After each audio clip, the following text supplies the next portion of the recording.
Shalom, Yahawah, bahasham, Yahawashi. Double honors to the elders and apostles of Great Millstone that rule well and labor in this word and doctrine. And shalom to the elect. Wa ashar halalyam. Happy or upful, how would you say? Joyous, Purim, as they would call it in the modern Hebrew or the anglicized modern Hebrew. So I'm trying to get more so a reading rather than a lesson, but we'll make a certain mention of, or make a few comments upon it. But it's going to be, Lord willing, more so a reading than a teaching / preaching. Now, if you can't tell, with all them car sounds, I'm in the middle and in the midst of walking. So bear with, oh man, and then I just got hit on the phone with a rain splatter. That's great. Alright, fix that. So let's just get straight into it, man. I'm waffling. Alright. Esther chapter 3 verse 1, it says, after these things did King Ahasuerus promote Haman, the son of Hadassah the Agagite, and advanced him and set his seal above all the princes that were with him. And I think if it's, if I'm correct, there we are, it says Agag there, but let's try to find it. There we are. So you've got, cool. So this is 1 Samuel 15 and 8, it says, and he took Agag, the king of the Amalekites, alive, and utterly destroyed him, and utterly destroyed all the people with the edge of the sword. And who is the Amalekites? Where does Amalek go back to? What progenitor? Right, so we're even drawing parallels. Alright, so it says, after these things did King Ahasuerus promote Haman, the son of Hadassah the Agagite, and advanced him and set his seat above all the princes that were with him. And if my memory serves me correctly, there were 7 princes. I don't know if the Prince of Persia has anything to do with that film. I'm just throwing that out there because I've not actually looked at it. It just sprang to mind as I mentioned that. Anyway, it says, and there's more than one prince in Persia in it, but it says, and all the king's servants that were in the king's gate bowed and reverenced Haman, for the king had so commanded concerning him. But Mordecai bowed not, nor did reverence him. And Mordecai is Esther's, I should have really prepared this Salakia. I don't want to speak out of turn, but again, if my memory serves me correctly, that would be Esther's uncle's son. So it's like his cousin, her cousin, sorry, and his cousin. It says, but Mordecai bowed not, nor did him reverence. So he didn't bow, he didn't exalt this guy and like big him up and be like, oh yeah, gonna bow down, because it wasn't our custom. It wasn't our custom to bow down, especially in front of an Amalekite, or should I say a damn Amalekite. So let's get, it talks about him being a Jew. Yeah. Esther 2 and 5. Now in Shushan, the palace, there was a certain Jew whose name was Mordecai, the son of Jaiah, the son of Shimei, the son of Kish, a Benjaminite. So the brother from GMS Yorkshire was bringing it out. He said you have to really visualize it and physicalize the characters. You have to remember, or you have to imagine a yardman going, I'm gonna bow down for no damn Edomite, man. And of course he's not gonna have a damn yard accent. But the whole point is the characterisms, is that the word? The what is it? Mannerisms and the character of these tribes is what we have to visualize. It really brings it to life. But Mordecai bowed not, nor did him reverence. Then the king's servants, which were in the king's gate, said unto Mordecai, why transgressest thou the king's commandment? And this may even come up to the point of, well, it starts with the test in it. Then you've got the max. But why are you not getting down with the king and his customs and his promotion of the max? So these are the parallels we're drawing in this time. Every time you go into a high holy day, or let me just say a holy day, or any special event or occasion, you all can always tie it in. Ha-Pesach, meaning the Passover. That was what was coming out of Egypt under brutal oppression, and being certain ones loving Egypt to the point that when they came out, they were like, oh, please can we go back to Egypt? This is boring, this is dead. Oh man, you want us to just... That's Jake. It says, now it came to Esther 3 and 4. Now it came to pass, when they spake daily unto him, he hearkened not unto them, that they told Haman to see whether Mordecai's matters would stand, for he had told them that he was a Jew. So he was a Jew, he was an Israelite, of the southern kingdom. That would be, well, he was specifically of Benjamin. So that would be the kingdom of Judah, the kingdom of Yahawah. He was of the tribe of Benjamin. It says, and when Haman saw that Mordecai bowed not, nor did him reverence, then was Haman full of wrath. And we know about Esau Edom's wrath. Is it Ezekiel 34 or 36? Where's perpetual? Yeah, there we Ezekiel 35:5. Because thou hast had a perpetual hatred, and hast shed the blood of the children of Israel by the force of the sword, in the time of their calamity, in the time that their iniquity had an end. Oh, what's that?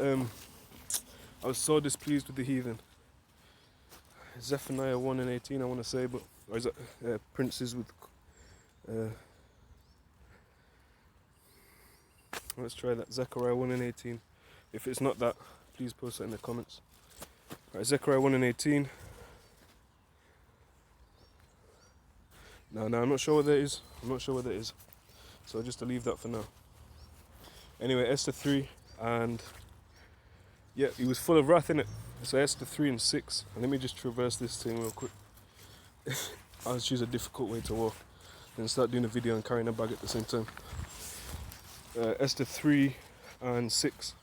It says, and he thought scorn to lay hands on Mordecai alone, for they had shewed him the people of Mordecai, which would be who? He said, wherefore Haman sought to destroy all the Jews that were throughout the whole kingdom of Ahasuerus, even the people of Mordecai.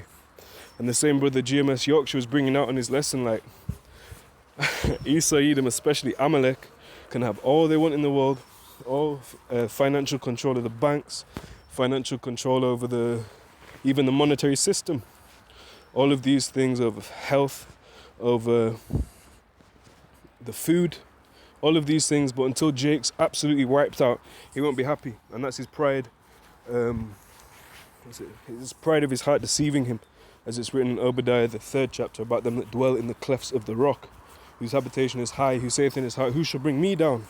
The same spirit of the king of Babylon, which is also linked to the Edomites, pursuant to Psalm 137, and it links into 2 Thessalonians 2, talking about that the man of perdition, and also it talks about, what's the last one? You got the king of Babylon. I think it's Isaiah 47 that talks about a similar concept. But every time you see Mystery Babylon or Esau Edom mentioned, that's their vibration, that's their how would you say? That's the number of their name. That's their vibe, man. All right. I don't know how to word it, so lucky. That'll be rude in speech. So Esther 3:7 says, in the first month, that is the month Nisan, in the 12th year of King Ahasuerus, they cast pure, that is the lot, before Haman from day to day, and from month to month to the 12th month, that is the month Adar. And go look up what a lot is. When you go into the not lot as in the man lot, but rather as in to cast lots. The word there is either par or pawar, but you can check that. And it said, Esther 3:8, and Haman said unto King Ahasuerus, there is a certain people scattered abroad and dispersed among the people in all the provinces of thy kingdom, and their laws are diverse from all people. Neither keep they the king's laws, therefore it is not for the king's profit to suffer them. I don't know how to word that any better. But effectively, they were saying they're so quadash, so holy, so separate, so set apart, that they won't go along with the king's commandments. And that's going to be, again, in this time, that's going to be Jake. When we say, nah, I'm not getting down with that. I'm not bound to your beast system. I'm not bound down to all manner of things they're trying to push on me. Even from the test to the max. No, definitely not the max. So, Esther 3:9, it says, if it please the king, let it be written that they may be destroyed, and I will pay 10,000 talents of silver to the hands of those that have the charge of the business to bring it into the king's treasuries. They're trying to profit off the prophets. Esther 3:10, it says, and the king took his ring from his hand and gave it unto Haman, the son of Hammedatha the Agagite, the Jews' enemy. And when you go into that, that is, it reminds me of, I can't remember, it was either brother from the, Salaki, I don't know your name, the brother from GMS Yorkshire or Yahawah Bar that brought it out that it's similar to Judah, what is it, Tamar and her signet. So, Esther 3:11 said, and the king said unto Haman, the silver is given to thee, the people also to do with them as it seemeth good to thee. Now, because it was set up like that, he's been a crafty Edomite, man. He's been that crafty serpent out of the garden, and he was trying to set up the Jews. When you read on and you read the story, it's truly victory. The same way, because, well, read it, man. I'm not going to do your homework for you. Esther 3:12, it said, then were the king's scribes called on the 13th day of the month, and there was written according to all that Haman had commanded unto the king's lieutenants, and to the governors that were over every province, and to the rulers of every people, of every province according to the writing thereof, and to every people after their language. In the name of King Ahasuerus was it written and sealed with the king's ring. And when you go into that, it's commonly, it's commonly attributed, that name, Ahasuerus. What does it mean? It means it has something to do with being poor. That's all I remember of it. But so like I really should have went in and sort of prepared something. It was just an impromptu. Xerxes. People, how do I say Xerxes? Xerxes, man. Where are we up to? All right, Esther 3:13. It said, and the letters were sent by post into all the king's provinces to destroy, to kill, and to cause to perish all Jews, both all young and old, little children and women, in one day, even upon the 13th day of the 12th month, which is the month Adar, to take the spoil of them for a prey. And Esau was, historically, has always been preying on us. And when you check, let's search that after Haman. Might pull that up, but people say, well, you know, Alexander was from the land of Macedon. That proves he's a Japhite. Well, where was Haman from? What land was Haman from? Not that your land necessarily dictates your biblical nationality and identity, even ethnicity. However, when people make that argument, that's something you can put forth as a sort of rebuttal or a counter argument. But really, they're not going to accept it. Most of them are really not going to accept it. They just want you to be bugged out as well. Alright, Esther 3:14. This copy of the writing for a commandment to be given in every province was published unto all people, that they should be ready against that day. It says, the post went, being hastened by the king's commandment, and the decree was given in Shushan, the palace, and the king and Haman sat down to drink, but the city Shushan was perplexed.